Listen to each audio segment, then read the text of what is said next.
Hello, അസ്സലാമലൈക്കും. അപ്പോൾ ഒരു ഓട്ട ഈച്ചിനിട കണ്ടാലോ?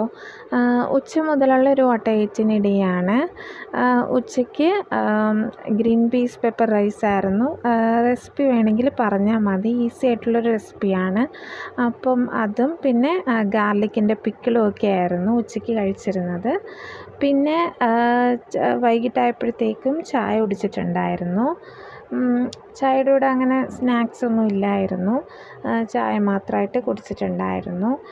ഇച്ചിരി ഹെവി ആയിട്ടുള്ള ഫുഡാണല്ലോ. നമ്മൾ നൈറ്റ് ഞാനിപ്പോൾ ചോറാണ് കഴിക്കുന്നത്. അപ്പോൾ അതുകൊണ്ട് ചായ മാത്രമേ കഴിച്ചിട്ടുണ്ടായിരുന്നുള്ളൂ. സ്നാക്സ് ഒന്നും കഴിച്ചിട്ടില്ലായിരുന്നു. അപ്പം ചോറും കപ്പയും ഫിഷ് എന്നൊക്കെ പറഞ്ഞാൽ എനിക്ക് ഭയങ്കര ഇഷ്ടമുള്ളതാണ്. അപ്പം രാത്രിയും ഞാൻ ചോറ് തന്നെയാണ് കഴിച്ചത്. ഈ ഒരു കോമ്പിനേഷൻ എത്ര പേർക്ക്, ഒരു 96.5 ആൾക്കാർക്കും ഈ ഒരു കോമ്പിനേഷൻ ഭയങ്കര ഇഷ്ടമായിരിക്കും.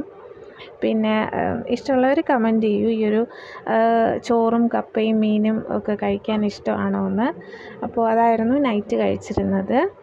പിന്നെ പിന്നെയും കൊതി മാറിയില്ല സത്യം പറഞ്ഞാൽ. പിന്നെയും ഒരു വിശപ്പ് തോന്നിയപ്പോഴത്തേക്കും രാത്രിയായപ്പോഴത്തേക്കും ഒരു പുഡിങ് പോലെ ഉണ്ടാക്കിയതാണ്. അത് പുഡിങ് ആവുന്നതിന് മുമ്പേ ഞാനത് എടുത്ത് കഴിച്ചായിരുന്നു. അതുകൊണ്ട് ഇങ്ങനെ ഭയങ്കര ലിക്വിഡായിട്ടിരിക്കുന്നത്. അപ്പോൾ അത്രയേ ഉള്ളൂ. Thank you.